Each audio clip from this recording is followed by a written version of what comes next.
ကောင်မလေးကမတော်တဆခုံပေါ်ကော်ရည်တွေမှောက်ချမိလိုက်တဲ့တခန်းလုံးလန့်သွားတာကအဲ့ဒီခုံကကျောင်းကလူမိုက်ရဲ့ခုံဖြစ်နေလို့ပဲအဲ့ဒီအချိန်မှာပဲလူမိုက်ကအခန်းထဲဝင်လာပြီးဘာမှမစင်စားပဲထိုင်ချလိုက်တဲ့ကောင်မလေးကချက်ချင်းရှင်းပြခြင်းပေမဲ့ဆီယာမဝင်လာတာမို့သူ့နေရာသူအမြန်ပြန်ပြေးရတော့တာပေါ့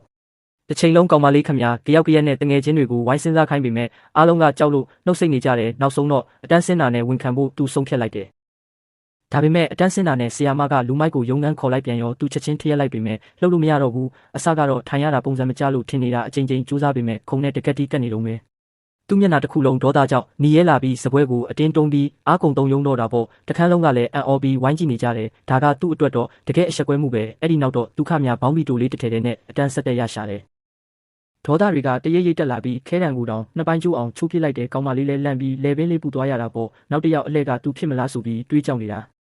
စိတ်ပြေလက်ပြောက်ဖြစ်အောင်သူအယုတ်ကောက်ဆက်သွားကစားပေမဲ့ပတ်စံကုံယုံပဲရှိတယ်တကောင်မှကောက်မရဘူးစိတ်တူတူနဲ့ဆက်ကိုကန်ပစ်လိုက်တဲ့အချိန်မှာပဲတယောက်ကသူ့နာမည်လန့်ခေါ်လိုက်တယ်လှည့်ကြည့်တော့မနက်ကလူမိုက်ကြီးဖြစ်နေတာ